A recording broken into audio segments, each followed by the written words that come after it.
Olá, estamos começando o nosso segundo encontro aqui no canal Conhecer para Transformar, um espaço que traz informações fundamentais para o nosso crescimento espiritual.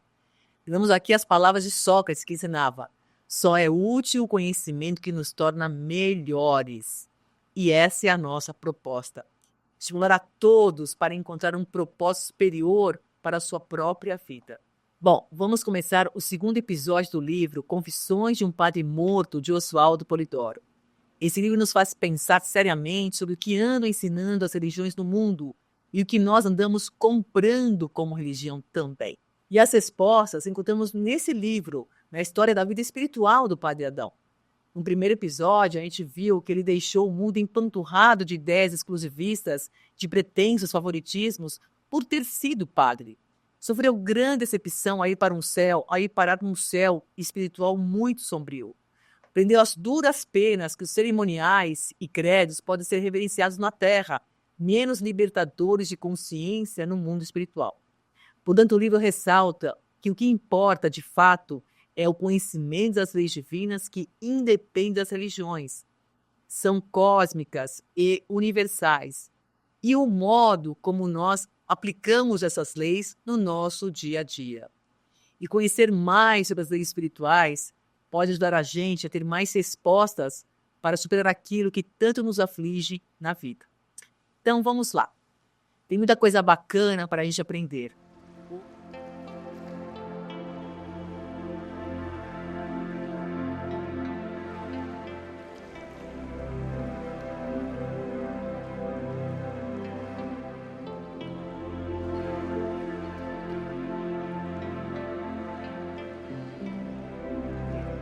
Hoje, no segundo capítulo, vamos ver como o Padre Adão despertou consciência para a realidade espiritual por meio de trabalhos práticos junto aos necessitados, encarnados e desencarnados. No plano espiritual, as leis divinas são verificadas em loco. É tudo muito prático. Diante dos fatos que testemunhava, o fanatismo dele se derretia. Para se armar de bons conhecimentos, o Padre Adão foi convidado pela família de Agildo a fazer uma nova viagem para a subcrosta. Lembramos aqui da existência dos 7 céus espirituais que envolvem a Terra, sendo que a parte astral do planeta começa nos abismos tenebrosos da subcrosta e vai crescendo em luz, cada vez mais para fora do planeta. Vimos até a leitura de 2 obras maravilhosas sobre a descrição dos céus espirituais, publicadas no início do século XX por 2 médiuns na Inglaterra: A Vida nos Mundos Invisíveis, por Anthony Borgia, e A Vida Além do Véu, pelo reverendo G. Vale Owen, que explica em detalhes as habitações do mundo espiritual. É interessante conhecer os céus para onde logo mais iremos. E por que ele fez essa viagem para esses planos de vibração tão inferior? Para conhecer o perfil dos habitantes que lá viviam e o que ele viu pela subcrosta. Muito tristemente, ele relata: civilizações mortais aí vivem ou prosseguem vivendo. Déspotas de toda a ordem estabeleceram seus domínios por aí. Mandalhões chicanistas, donos de igrejismos, todas as cortes nefandas do mundo, diríamos, ter nesses países as suas sedes de sustentação. Deus é negado e invocado, comprado e vendido, adorado e blasfemado, tal como na crosta e em esferas exteriores próximas. Mas um Deus antropomórfico, um Deus déspota, o mesmo Deus dos religiosos da terra. E ao ver tudo isso, ele conclui decepcionado que as religiões do mundo afastaram o homem do conhecimento da verdade, daquela verdade praticada por Jesus. Muito pelo contrário, né? Usaram o nome de Deus e Jesus para ganhar a confiança dos fiéis e obterem ganhos materiais. Sim, diz ele, pois sem o conhecimento do Deus amor, do Deus ciência, em resumo, todo verdade, como poderá o homem em si mesmo libertar-se do jugo do que em si mesmo é retrógrado? Apelando para um Deus exterior, como compreender a grandeza das virtudes internas por despertar? Os igrejismos formalísticos, faranduleiros, botequineiros do mundo, nada mais fazem que separar o homem de si mesmo, para o poderem separar de Deus e tornarem-no, assim, material de exploração fácil. Ao retornar ao seu plano, compreende a pressão tremenda exercida pela ignorância como fator de atraso evolutivo dos espíritos. E admite seu papel deseducador no mundo como padre. E confessa, os religiosismos do mundo, a respeito do céu, ensinam a diminuir. E a operação mais singela por aqui é multiplicar e multiplicar por muito. Certo dia, o padre Adão recebe em sua residência a visita de Ambrósio, um dos personagens do livro As Margens do Mar Morto, que tinha conhecido aquela bela família por razões de serviço. Lembramos que Ambrósio, no passado, havia reencarnado na Palestina como grande senhor de terras, sendo inimigo confesso de Jesus e dos nazireus, e grande combatente dos poderes mediúnicos do Cristo. Como não existe eterno pecador, como vimos no primeiro capítulo, a lei de movimento rege a todos, dando novas oportunidades de equilíbrio para a reparação dos erros e o despertar das virtudes. E Ambrósio conseguiu superar as suas faltas do passado, servindo com esforço a muitos necessitados, por meio de recursos mediúnicos postos em ação.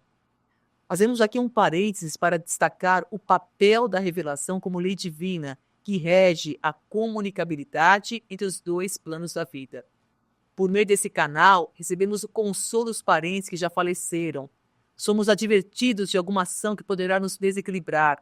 E somos agraciados com muitas informações espirituais para nos orientar e confortar. E isso só pode acontecer por meio dos dons mediúnicos despertos. E damos as palavras de Oswaldo Polidoro na Bíblia dos Espíritas, quando diz que a mensageria divina ou comunicação dos santos espíritos nunca faltou na Terra, nem em mundo algum.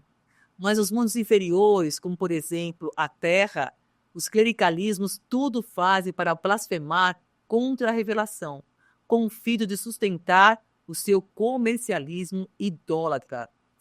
E por falta de conhecimento de causa, os profetas foram esfolados, o Cristo foi crucificado, e o batismo de revelação ainda passa por coisa de Beelzebul.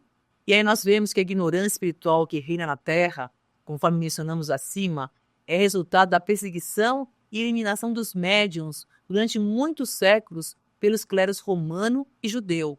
Voltando à nossa história, o amigo Ambrósio convida o padre Adão para verificar como funciona a prática mediúnica junto aos encarnados na casa da médium Jasmim.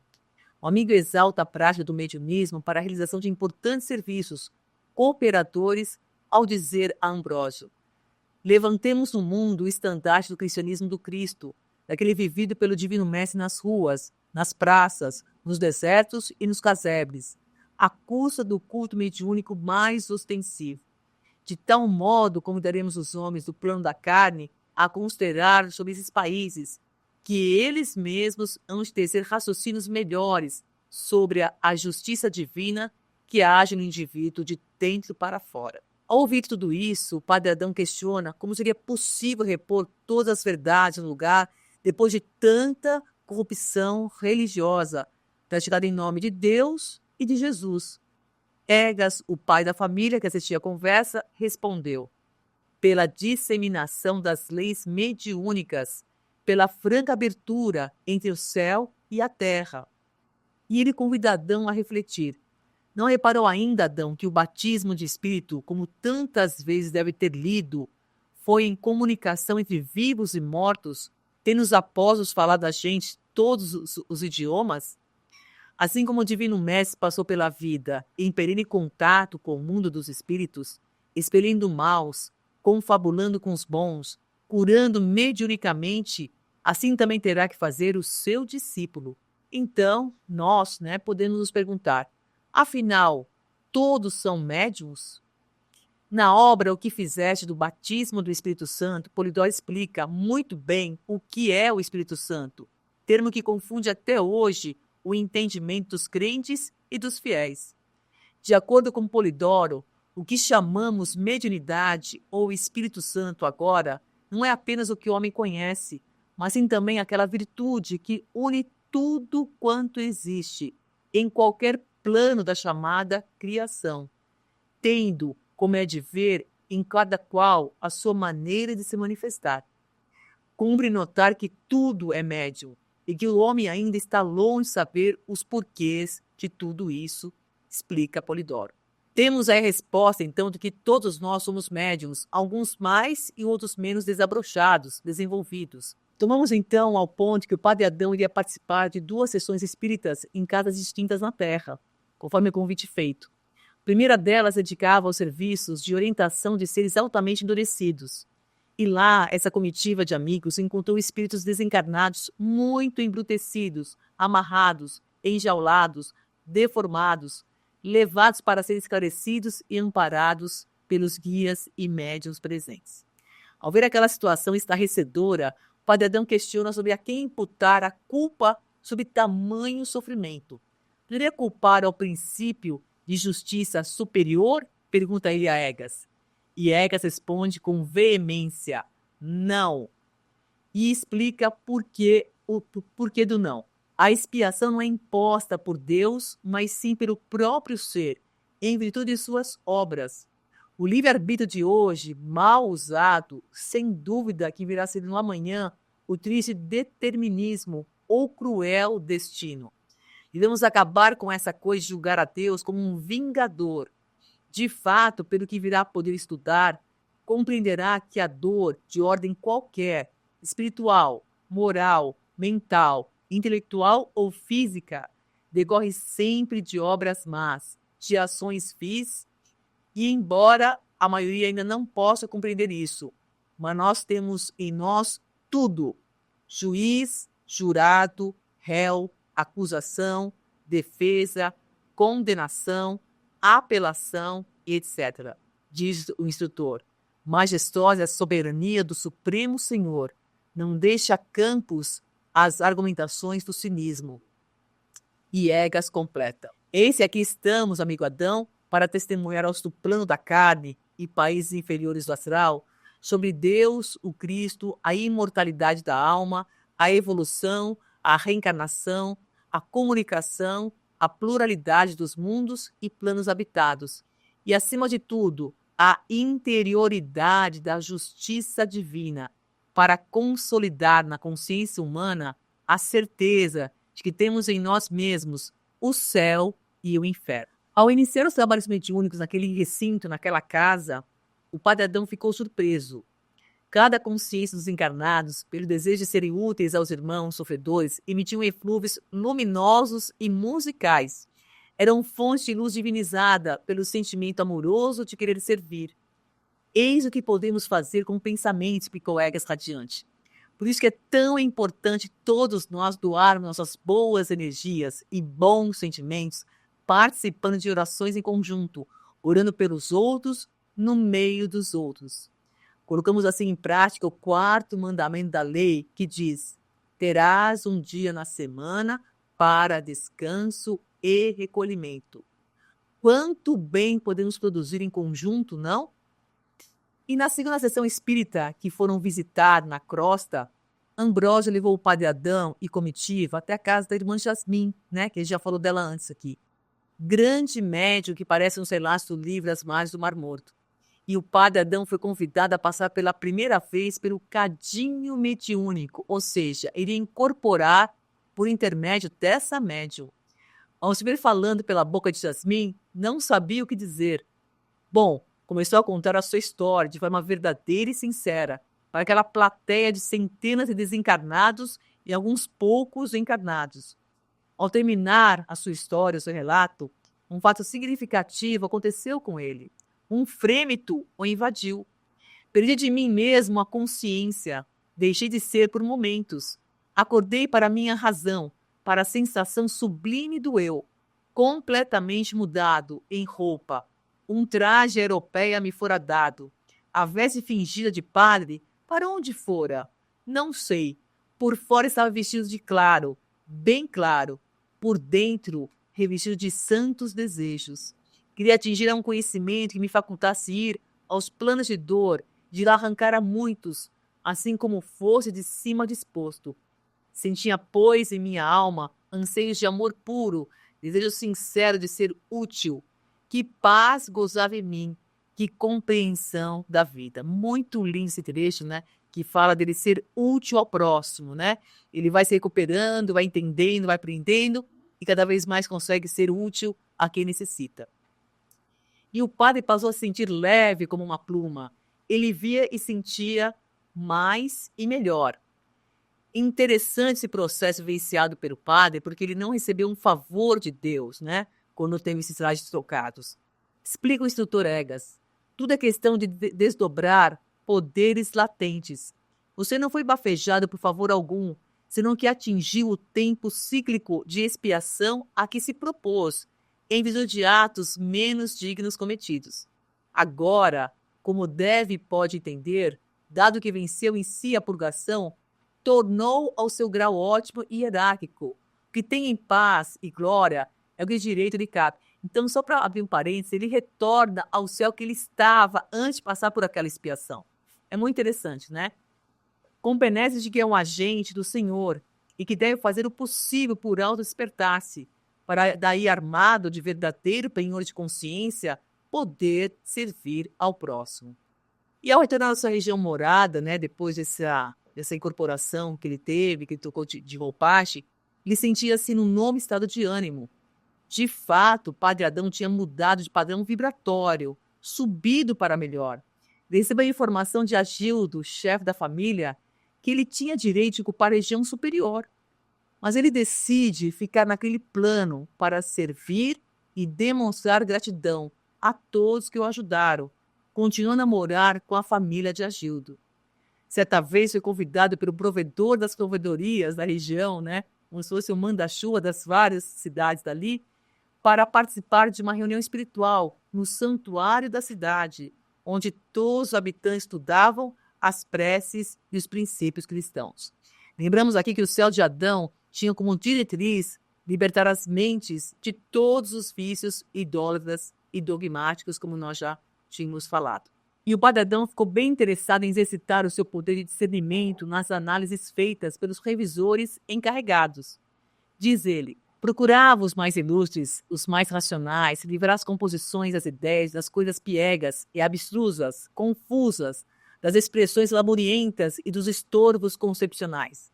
Como todos somos vindos da terra, como todos carreamos laços idólatras no pensar e no sentir, o trabalho de aferição era e é feito com aprumo discernitivo.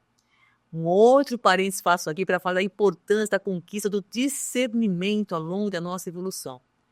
O Oswaldo Polidoro explica no livro Moral, Amor e Revelação que o grande fenômeno que se apresenta à centelha, ao espírito, no seu curso evolutivo, é o discernimento entre o bem e o mal, entre o negativo e o positivo. A lei dos contrários estará sempre presente, fala o Polidoro. Jamais abandonará a vida pessoal e social da mônada, da centelha, até o dia em que ela se tenha posto a cavaleiro do mundo, das formas, até o dia em que tenha vencido a lei das reencarnações obrigatórias, aí já passou o sétimo céu, né? Da capacidade de discernimento de cada um surgirá a melhor conduta. E nesse sentido, Padre Adão aprendia conceitos importantíssimos que faziam desabar tudo que havia aprendido como sagrado pelas igrejas da terra.